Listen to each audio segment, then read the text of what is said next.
Welcome, ladies and gentlemen, to the Not Bland Show. I'm your host, Dujane Bland, and today we are going to talk about NFL Week number 10. Yes, we are 10 weeks into the NFL season, and I tell you what, man, this thing is rolling along pretty fast. Uh, it seems like just yesterday we were starting the season. It seems like just yesterday we were begging for the NFL to come back. And here we are. We are also broadcasting live on TikTok. You guys on TikTok will be seeing the behind the scenes of the show as we talk about the NFL. Unfortunately, TikTok gives us a hard time when we try to broadcast for using Restream because it says it's not a gaming platform that we're doing here. We're not doing gaming. So I'm going to do it this way when we do the football stuff because it's just me. Unless we have a guest, then we will not be live on TikTok because you guys don't get to see the other half of that. Well, ladies and gentlemen, you want to also thank our sponsor, Drag Race Bracket Bonanza. We got one more race left, man. One more race left. It is the finals, the World Finals in Pomona, the In-N-Out Burger Pomona Finals. They will be, deciding champions there with the NHRA. And if you want to get involved in getting free gifts and free stuff, commercial will show you how to sign up. And when we come back, we'll get right into the NFL.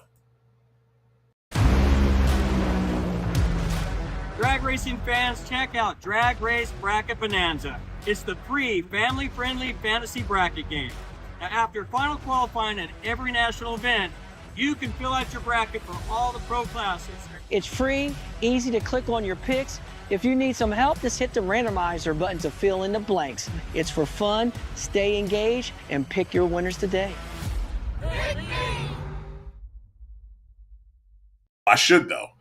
Welcome back, ladies and gentlemen. And no, King, I don't, but people always say I have the voice to. I'd really like to at times, but I also know announcing is very hard.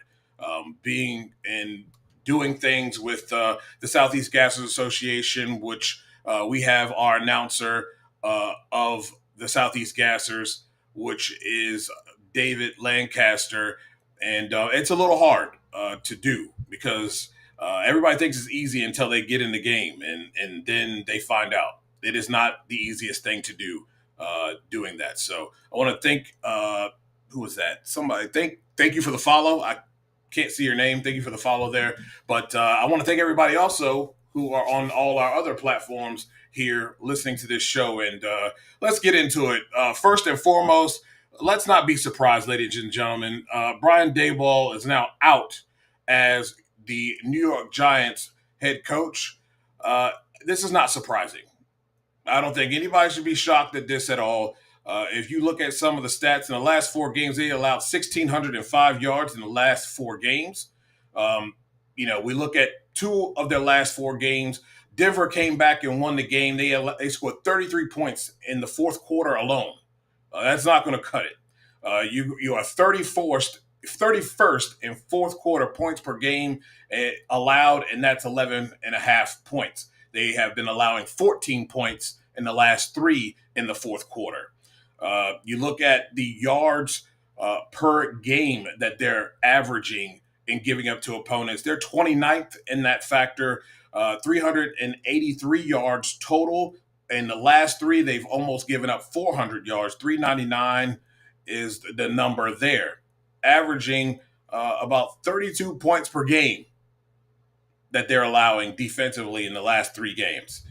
That tells you a lot. And I understand offensively they've got injuries. They don't have the best offensive line, but Jackson Dart was really helping mask those issues by his ability to be able to get out and extend plays. And that's important. So, these things are capable and are there for them to have success. And defensively, I think they've played halfway decent. It's just those fourth quarters and second half, they just seem to turn into a different team. And, it is what it is.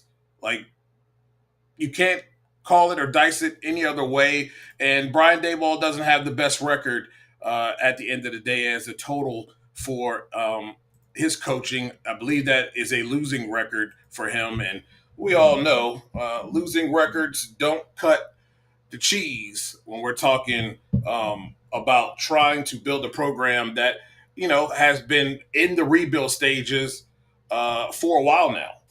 And I think they also feel like they have the pieces in place. They have the quarterback now. Neighbors coming back next year and being healthy is going to help also. But I think they feel like they have all the pieces in place to have had some success this year. Maybe, I don't think maybe a winning record, but when you look at a lot of the games that they were in, they probably could be a few games over 500. I think that's a fair assessment for them. Um, yeah, it's just not going to work, man. Not going to work. He was 20-40 as a head coach in the last 4 years, and that's 33%. That's not going to cut it. Not going to cut it at all. And he's got one playoff win, but I never thought he was going to be a good coach. I also think it's time for the GM to hit the road too. This is the same guy that thought that they were going to get rid of the piece that really helped Daniel Jones be successful, and that is within Mike Kafka's offense, and that was Saquon Barkley. And they paid royally for that, and so did Daniel Jones. Really, we see the formula that Mike Kafka set forth is actually working here in with Indianapolis. So this isn't something that is crazy or something that we think, oh wow, it's not capable. It is. It is very capable if you have a good running game, and I think they could have saved that. So here we are, and they're going to be looking for a new head coach. Mike Kafka will be taking over those duties, and we'll see how it turns. Usually, it turns up a little bit, right? You usually have that burst of energy, a burst of go get it when a coaching change happens. So it'll be interesting to see how they fare in this next game. But this was writing on the wall. Probably a year too late, in my opinion, with Brian Daboll. But he's out of here. The Washington Commanders.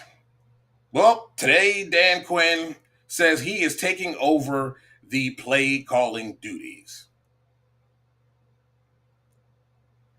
10 weeks too late, my boy. 10 weeks too late.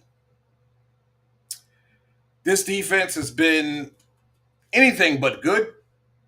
Hasn't helped the offense out at all. Has regressed despite adding some pieces. And yes, they have a ton of injuries. A lot of the key pieces they want to bring in are out. We get that. But I turn pages to people like the Arizona Cardinals, who may not have it offensively, but their defense battles. And if Washington had Arizona's defense, they might actually be winning ball games. Just might. But this defense can't stop anybody. Couldn't stop a field of shadows. And it's the same stuff that we've been seeing since week one. Now, maybe it's because they're going to Madrid that he was not given his pink slip. But he should be given his pink slip. Your head coach was a defense coordinator. And for everybody who thinks this is Dan Quinn's defense, go back and look at the defenses under Dan Quinn with the Cowboys. Guy did a lot with very little. Their secondaries weren't great. They weren't spectacular. They didn't have lockdown corners on the outside. But they did have a front seven that got after the quarterback in various ways. They played very gap sound defense, contained on the edges. And because they were able to speed up the process, it now doesn't allow your corners to have to cover for more than 7 seconds. And I don't care if you're the number one pick at quarterback in the league or the 32nd best quarterback in the league. If I've got more than 7 seconds and I can at least throw a dart on a board, if I can get the ball there, likely you're going to be wide open. because no one can hold ground. Not even your lockdown corners can hold ground for more than 7 seconds. So I'm hoping with this change that there is a change in a simplifying the philosophy. You can't really change the scheme now. You're 10 weeks in, that's a lot. But simplifying the philosophy, because bringing him down allegedly was supposed to change communication. Anybody with a brain knows that that's not the issue. And if you can't do it in the booth, you sure as hell can't do it on the sideline. I mean, I know some people were born last night, but it wasn't me. Just saying. I don't see how you think bringing a man on the sideline changes anything. The communication is bad because you're asking them to do too much. It's just that simple. You got to coach to the strength of your players, not beat your head against the wall because it's my scheme and I'm going to do what I want to do. Doesn't work that way at all. That's not good coaching. That's continuing to put your players in bad positions and expecting different results. And that's what we've been seeing for 10 weeks. I don't know if it changes too much in Madrid. It is a very short week. They're probably going to be flying over, I would assume, very soon, tomorrow, probably as soon as tomorrow, because I would believe they would want to get there early and get settled in and kind of get the whole time change, everybody get on board and get in rhythm with that so they're not dog tired come Sunday. But this isn't it. And I'm sorry. I really don't think that Joe Witt should even make the trip to Madrid. I think he should be gone today. Because if you got a babysitter guy, that's not why what you paid him for. It's the same thing what Dan Campbell's doing, right? Took over the play calling duties. And I understand that guy's young and he's learning along, but I mean, you didn't pay a guy for that. Especially Joe Witt. You did not pay him for that. There's too many great coaches along that on that side of the ball to be in this predicament. And if you've got to take over the play calling duties, you likely have to take over how this thing is schematically going to work. Because right now, schematically, it's not working. And you've given him ample opportunity to fix that, and he has not. So, very lenient for a guy whose defense has allowed 1,805 yards in the last 4 games. They're averaging 465.3 yards per game. And in the last 3 games, I don't think we really want to even talk about it. Just know they allowed over 500 yards yesterday. And in the last 2 games, both teams called off the dogs. They should have put up 70. Because they weren't stopping anything. The effort definitely wasn't there. And that's another reason. This guy's lost the locker room. He's definitely lost the locker room. Because I saw guys absolutely, positively give up on plays. And there's a level of frustration within the room when you got guys like Deron Payne acting out of character and swinging on someone. And I'm sorry, Amon-Ra St. Brown, you said, I didn't say nothing crazy. Nah, you said something crazy. For you to get the mittens, you said something crazy. That wasn't,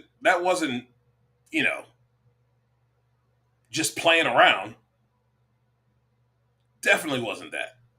So I'm not buying I didn't say nothing crazy. Because Deron Payne doesn't swing on people. I've never seen Deron Payne swing on anyone. If it had been Kinlaw, I'd have been like, yeah, that guy's a little fiery and, he really doesn't put up with a whole lot.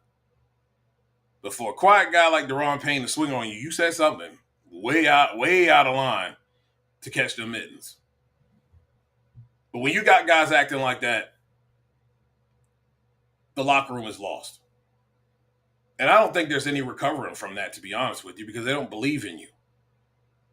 And it's kind of hard to believe in a guy when he rolls out 10 weeks thumping his chest and talking big boy talk, and then going out every week and soiling his drawers. Total waste of time. I was done listening to Joe Witt weeks ago, so I don't even know why people even listen to the press conferences. He just blowing smoke up our cheeks and expecting us to buy it. That's some unsweetened tea that's been sitting out in the sun for 10 days. Not even it. Not even it, my guy. We're not doing it. I hope it changes. And for Commanders fans, unfortunately, the season's a wash. It's a wash. Moving on to the Falcons. That was a really good game Sunday morning. A very good Sunday morning game, but it seems to go in Falcons fashion that they find a way to snatch victory or defeat from the jaws of victory. And I'm going to tell you what your problem is. It's not defensive. It's not bad play calling, even though some things I do question. It's not enough to affect that. It is Michael Penix and his inconsistent mechanics. And you see a couple of guys that are like that. This is why Caleb Williams has problems, especially throwing those out routes to the sideline. Because their mechanics, their footwork is not consistent. Usually where your front foot is where you're aiming. And if you're off, 9 times out of 10, that throw's going to be off. And Penix is throwing dirt balls. He's throwing balls way outside into the out of bounds and not giving the receiver an opportunity. They've got to fix his footwork. And his footwork starts to fail when he gets uncomfortable within the pocket. There's enough tape on it to prove it. And that's where things have to change. There's no way, no how that they can continue to go in this manner and expect to have consistency and consistent success. Because when the games get tight and every inch and every yard matters, and every third down conversion matters, really staying ahead of the sticks on first and second down matters. You're not gonna convert because in those pressure moments, he doesn't stick to the fundamentals. And that's important no matter you're the first pick or you're the 32nd best quarterback in the league. And I think if they can find a way to fix those issues, they'll be better off in those clutch moments. But they have a problem with closing games. And a lot of it is everybody will point to the defense, but it's your offense that becomes anemic and unable to sustain drives to give the offense or the defense some rest. And then you're not putting points on the board. And we all know how momentum swings happen, and it's real. It's very real. So those things have to change for the Falcons. Otherwise, I think they have everything that they needed. I'm really surprised that the Falcons did not make a move for a wide receiver. Darnell Mooney is not a number 2. He's a good slot receiver, but he's not a number 2. No way, no how, no can do. But they're going to have to fix that. If they can fix that, they have everything else. I'm really surprised, though, how you guys could find a way to get Algier out and be able to get to the second level, but you guys couldn't find a way to get Bijan Robinson in rhythm. A little weird there. Don't really understand where that comes from. Buffalo Bills. It's really strange, isn't it? You can beat the Kansas City Chiefs, but you couldn't beat the Miami Dolphins that are about 2 matches and some accelerant from being a blazing inferno dumpster fire, and they come out looking like they're Super Bowl contenders this weekend. I mean, just laying it to them on both sides of the ball. The turnovers for Buffalo, from whether it was quarterback, Josh Allen, he does that, and we've seen him do that several times where he's doing too much. You're fighting for every yard, and it's cool, man. I love it, but you got to know when to say when, so you don't turn the ball over. And he turned the ball over. Didn't look good, and they just couldn't get anything going. And I'm just surprised defensively, and I'm surprised how well they played offensively. Miami, I don't know. I don't know what we get in Madrid. I really don't, because they're Jekyll and Hyde. But they definitely were on this weekend. Toasted Buffalo, 30-13. It really wasn't much of a game. You know what I mean? It was clearly they had control of that game the entire game. That's what's surprising about all of that, is them having control of the game entirely. The New Orleans Saints get a win. And I'm kind of surprised, because I expected a little bit more from Carolina, but I think this is a Carolina team that you find that does this here. They play good one week, and then they have some hiccups the next week. And you got to give the Saints a lot of credit. They played really solid defense all day long, only allowing 7 points on the day. And Shuck took some chances and made some really big throws down the field for some explosives. I don't know if he's your guy, though, but they're winning. So I can't deny that. Winning is winning. And they got 2 games, 2 wins, 2 wins. But a win is a win. And I'm sure they're happy about that. So we'll see. We will see how this thing goes going forward. How about the Jacksonville Jaguars? Now, do we have to start having a conversation about Trevor Lawrence at this point? Another guy whose footwork suffers. And you see it with those out routes. And a lot of times, some of the passes over the middle, they're sailing. And it's because his footwork's bad. Throwing dirt balls, throwing way outside, overthrowing guys. It's 10 weeks in now. I don't think you can sit here and say, well, he's trying to learn the offense and the guys are trying to learn the offense. No, I think the guys are doing a really good job. Washington did an excellent job this weekend of getting open and being a clear target for him. But in the clutch moments, he fails. And it's not even difficult situations. It's very simple. And he fails. He's really on the hot seat, if you ask me. Because at the end of the day, those guys who are there now did not draft him. And you guys know what happens when you end up having a whole regime change and you're the quarterback that no one in this room drafted. And if they have an opportunity to draft a quarterback or trade for one, likely will probably draft for a quarterback, you're going to be the odd man out.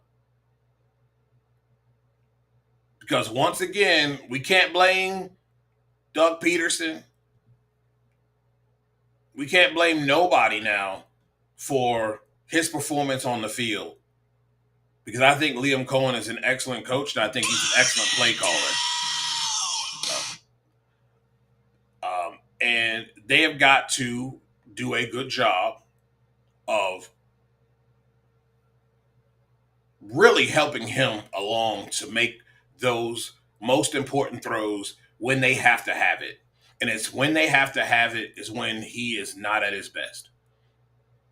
And that was clear this weekend. I mean, how do you let a team come back the way that they did? I mean, they had the game in their hands. They were in control of it. They went into the half up 10, They were at one point up 19 before they got into the fourth quarter, and your offense inept, defense now is out there getting tired. They're wearing them down, and they scored 26 unanswered points to win the game after you were up and had a 29-10 lead, a 19-point lead to go by the wayside.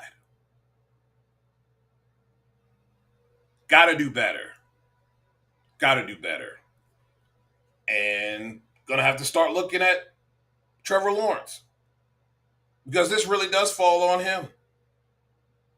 Because I think everything around them going out and getting Jacoby Myers was a big move for them to help them out and kind of give them another, at least a sure hands catcher. Because right now you're still trying to figure out if Brian Thomas Jr. is going to bring his hands every game, or is he going to bring those stone catchers that he's got and drop a lot of balls. So I don't know. But I can tell you one thing.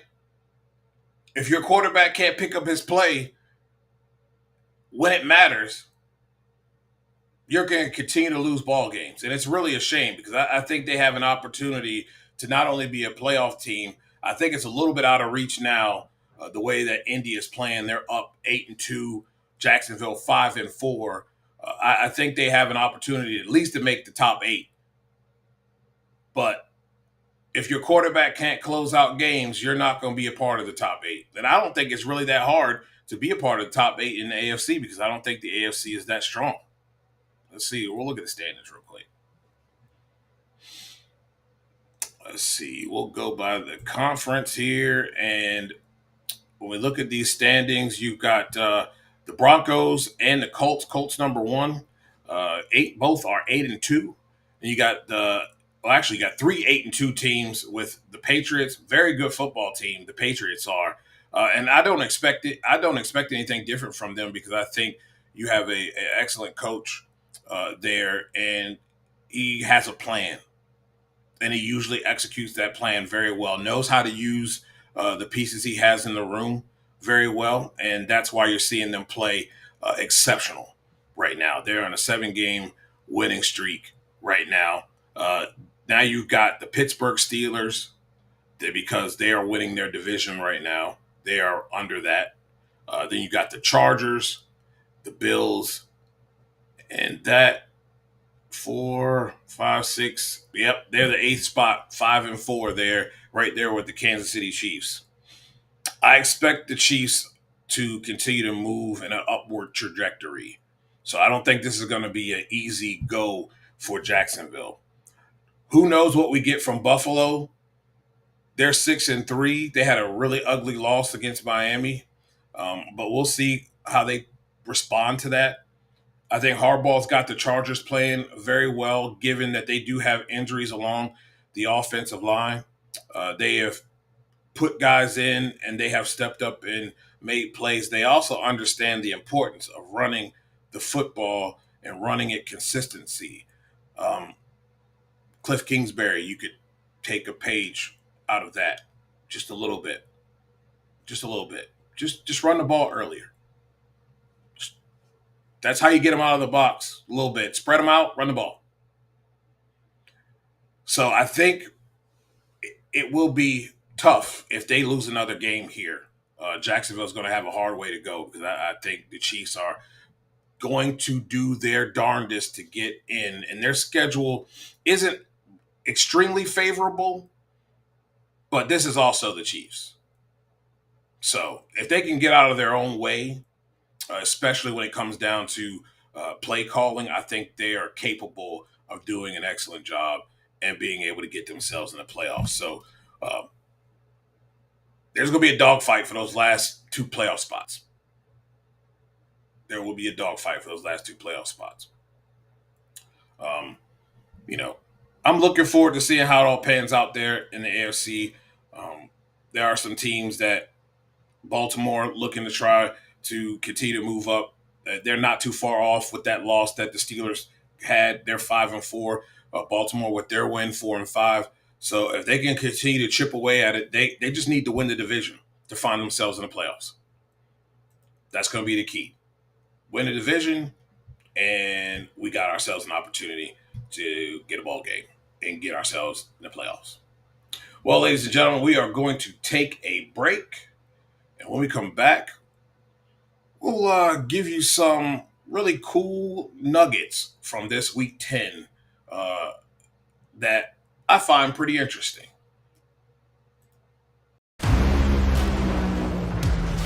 Drag racing fans, check out Drag Race Bracket Bonanza. It's the free, family-friendly fantasy bracket game. Now, after final qualifying at every national event, you can fill out your bracket for all the pro classes.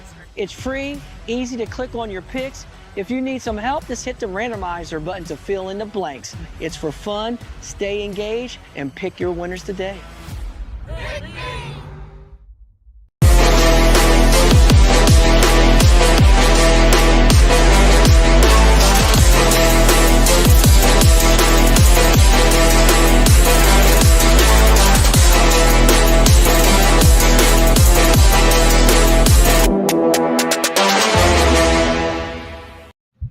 Talking Funny Cars with Buddy Hall will be back this Wednesday for its season finale. They will be talking with Tim Wilkerson. Try to spit that out 3 times. Really, really one of the best out there that can drive and tune. Right now, he's tuning his son, Daniel Wilkerson, in that Mustang, Skag. And it'll be a very, very good one. He is an interesting character, been in this business for a long time as a driver and now also driver tuner. So he will have a lot to say and a lot of interesting stories to tell. So you don't want to miss that. It is on the NHRA's Fast channels. So you'll find those channels on Roku, Tubi, Sling, Samsung TV. I think also Fire TV. You'll find all of those there on those Fast channels. Well, ladies and gentlemen, there's some interesting things that went on and some interesting records that were grabbed. You had the Indianapolis Colts, Jonathan Taylor. He recorded a career high franchise record of 286 yards from scrimmage. He had 244 in rushing and 42 receiving and 3 touchdowns during the Colts game.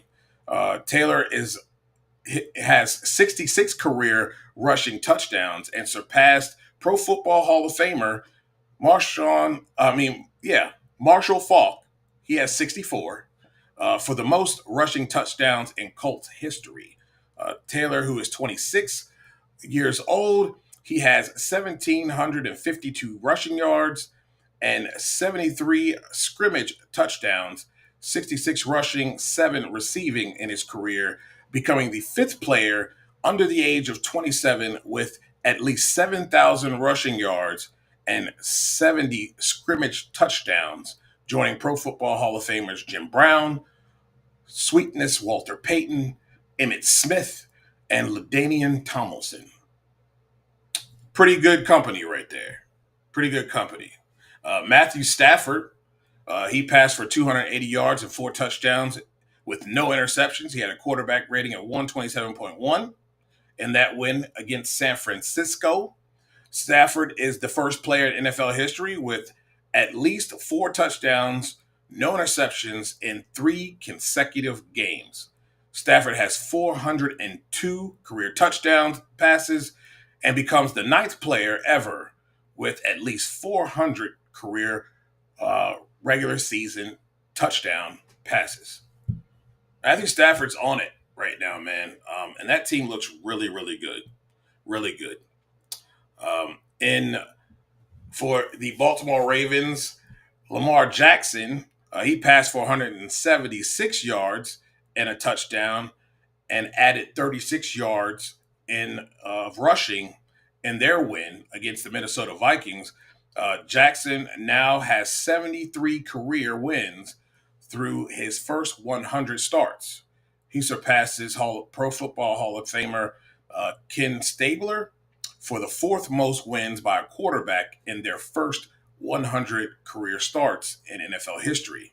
Only Patrick Mahomes, 78 wins, Tom Brady, 76 wins, and Pro Football Hall of Famer Roger Staubach, 76, have more. Jackson, who had a passer rating of 103, or has a passer rating of 103.3 in his first 100 starts, is the third quarterback in NFL history with a passer rating of 100 or higher in his first 100 career starts, joining Aaron Rodgers, 107.3 passer rating, and Patrick Mahomes, 103 passer rating. So that's pretty interesting. Pretty interesting stuff, and proves that the young man can play from the pocket. Does a pretty good job of it, but he also can do both. A little weird what we see Baltimore doing right now. It's a little unconventional. I thought they should have run, Derrick Henry outside more between the tackle and the guard, and not between the center and the guard, because they were stacking the box. And if they had pulled a couple guys and were able to block and run between that tackle and guard, I think you see more big runs from Derrick Henry. And when you watch a lot of the big runs that he's been able to do as a Raven, that's where it's come from. It's come from them being able to kind of counter tray it left or right, run between the tackles. You got a fullback there, a leader, whether you're going to pull a guard to lead. And if they can get to the second level and block the linebacker, it's one man to beat. And with that big man barreling down with speed and ruthless aggression, it's one stiff arm to the face, and he's likely going the distance.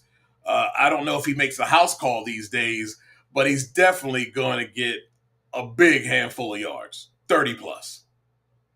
So, I don't know. I beat your head against the wall expecting different results, yet getting the same. What's going on? Ford, appreciate you tuning in. Talk a little football here. We're getting ready to talk about the Detroit Lions, your team, that really called off the Dogs yesterday.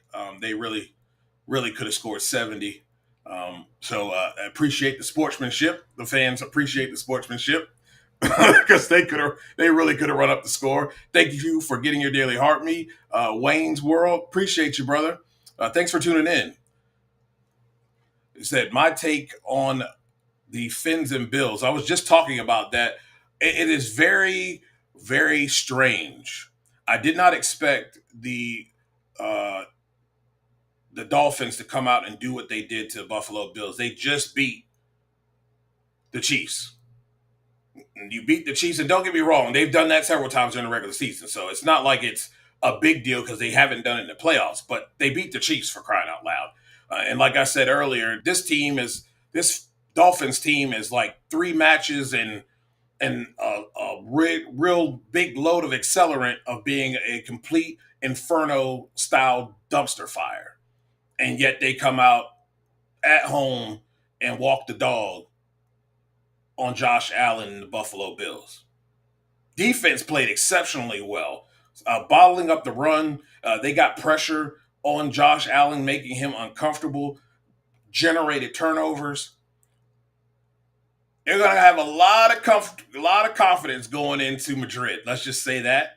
And you've got a Washington defense that has not only lost its confidence, I think they have lost their confidence in the man calling the shots for them, and that is Mr. Joe Witt Jr.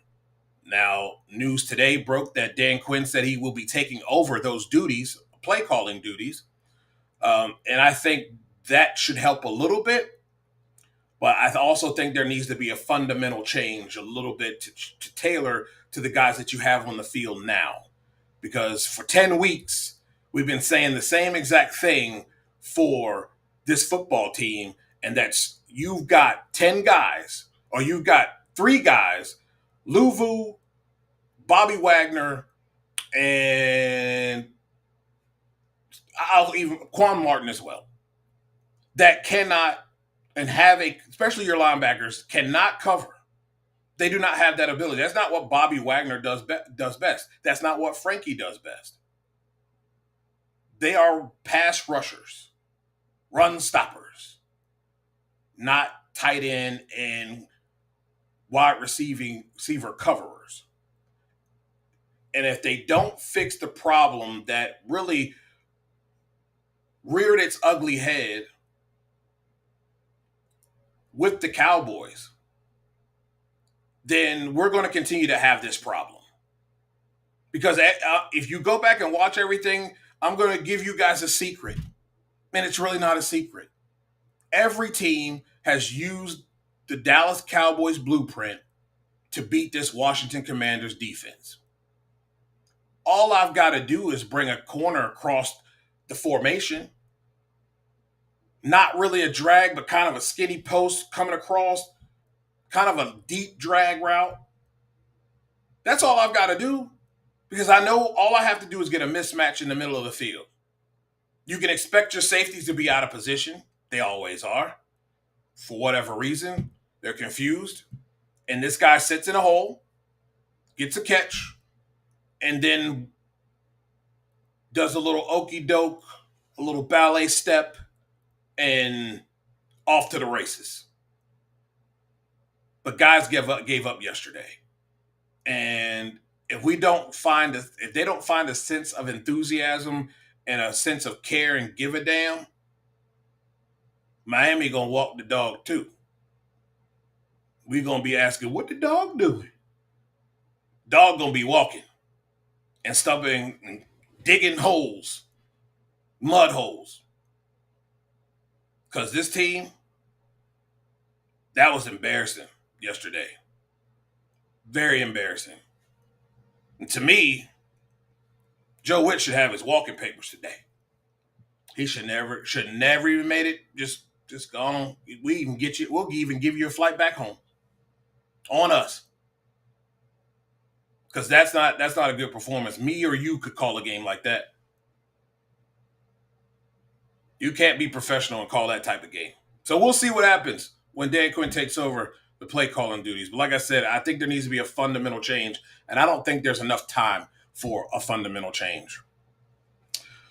Quarterback Jared Goff completed 25 passes of 33 pass attempts for 70.8%, 320 yards, 3 touchdowns, no interceptions, quarterback passer rating of 135.9 in that win. That dog walking, that back alley beatdown of the Washington Commanders.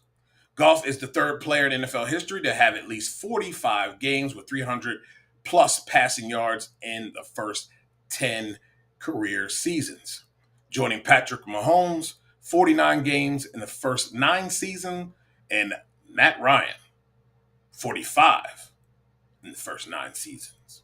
Goff has 27 career games with at least 3 touchdowns, passes, no interceptions, the 4th most such games by a player in his first 10 career seasons in the NFL history, trailing only Aaron Rodgers with 30 games, Russell Wilson with 29 games, and Patrick Mahomes with 28 games in his 9th season.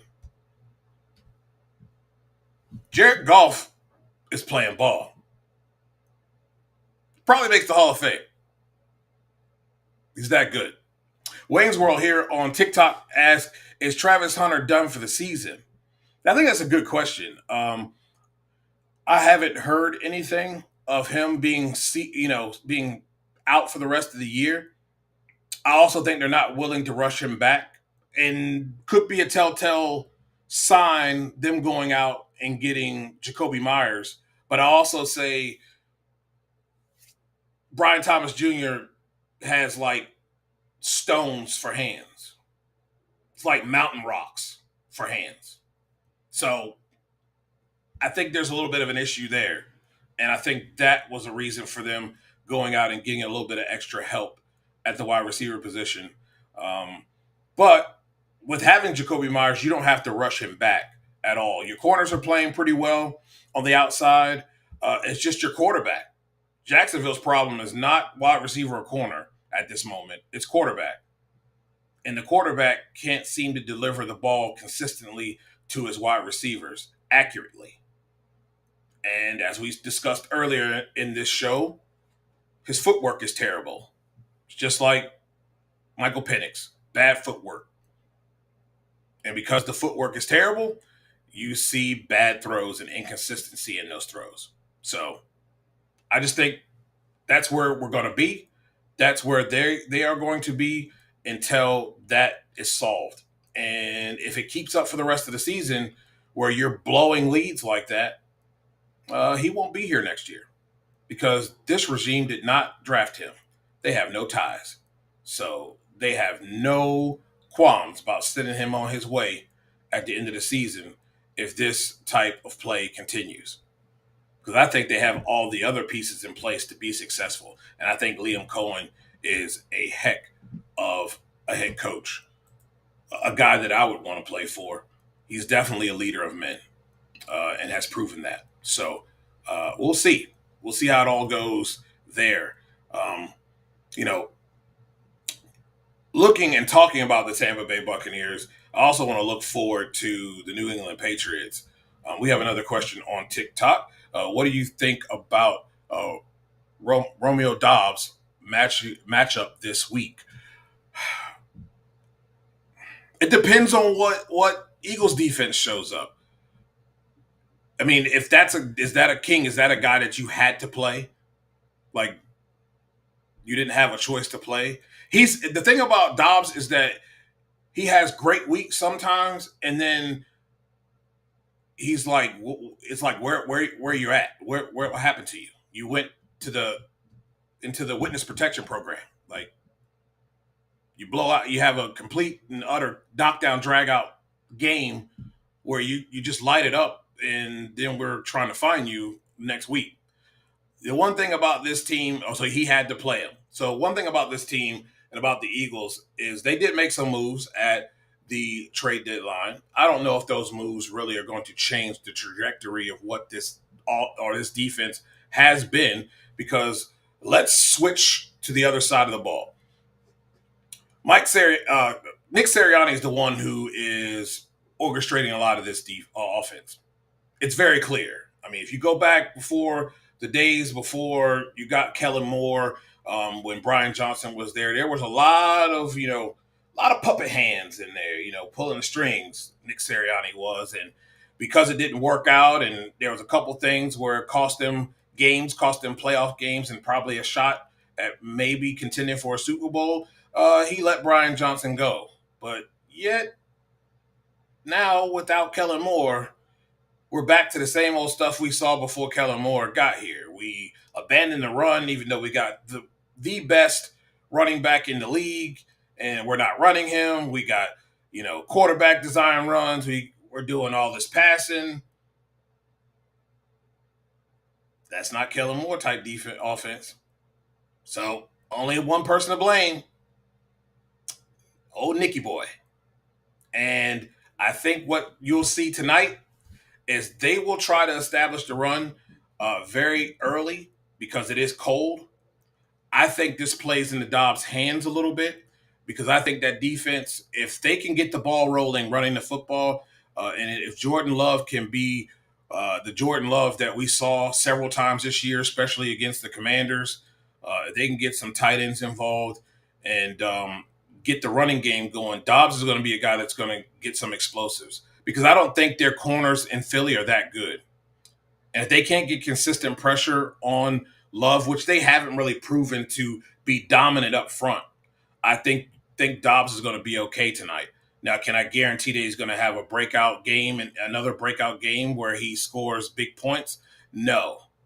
I hope he scores enough points so you can win the game. But I can't say that he's going to have this stellar game, because he hasn't really strung it all together consistently week after week. And it's kind of has a lot to do with how they play too. They kind of go, Matt LaFleur does a lot of what's working, which, that's not rocket science, right? Like, you'd think every coach would do that, but he doesn't get away or deviate too much from what's working when he's really getting after opposing teams' defenses until they stop it. And if you can't stop it, he's just going to hit you with it all night long. He might, he may go to the right side of the field and may switch and run that same play, but running on the left side of the field, there's just, he's going to run variations of it, but he's going to continue to run that play until you stop it. So that's where I think there's a probability of success. And it's going to be cold there tonight with a very stiff wind. So the frozen tundra is going to be frozen, and it's going to be very cold. So, Saquon coming off the groin, they said he was full practice this week. We'll see how it goes. Cold has a way of bringing things out, and we'll see if that groin tightens up a little bit, being that it will be very cold come game time, and that wind is going to be cutting there in Lambeau. So, be very, very interesting game to watch. I think this is the Packers game to lose. I'm not 100% sold on the Eagles. Packers being at home on the frozen tundra, I think this plays right into their hands, and they'll have a great opportunity to win this football game. I think it'll be another close game tonight. And outside of which game did we miss this weekend? And Showtime told me, but there's one game we missed very bad. But for the most part, most games were close. Arizona, Seattle wasn't close. Washington and Detroit were not close. You could say the Sunday night game wasn't close as they pulled away in the second half. But a lot of last-second finishes here in Week 10. And it was some real excitement this week in these Sunday games. So hopefully that can continue tonight. I hate having blowouts, although when you do have a blowout, you can go to bed early. I don't know about you, but I got to go to work in the morning. These late games kill me. They need to starting at like 7:15 or something. I don't know. 8:15 is late, and then they don't even really start at 8:15. It'd be like 8:30. So, yeah. But I'm taking the Packers tonight. That's what I'm doing. Definitely taking the Packers. Well, ladies and gentlemen, we are going to be at the tail end of the show. I want to thank everybody who's tuned in today, everybody on TikTok. We'll stay with you guys for a few more minutes before we get out of here. But tomorrow, we are looking to reach out to IHRA Funny Car Ironman winner and a multi-time winner within the IHRA and NHRA, Mr. Del Worsham. So I'm hoping that he is available to be on the show tomorrow. If not, we'll talk some IHRA stuff and how that went down this past weekend at Durana Dragway there in North Carolina. And we will talk some NHRA last race. It is the finals. It is for all the marbles. It is for the championship. And we'll get a chance to talk a little bit about that. But I hope we have Del Worsham, a legend in the sport. So hopefully we'll have that. Well, ladies and gentlemen, thank you again for watching the Not Bland Show. Thank you guys on TikTok for watching the behind-the-scenes version. I like doing this during football because it's usually just me talking. So it makes it a little bit easier. For Everything Nitro, for Drag Race Reference, where you should get all your drag race stats too, for VTRN Sports. Thank you guys. And to Drag Race Bracket Bonanza, thank you for being our sponsor. It has been a pleasure. It is one more race in the Drag Race Bracket Bonanza season. So let's make it a good one. It hasn't been a great season for me, but it has been great seasons for others. Ladies and gentlemen, until tomorrow, good night.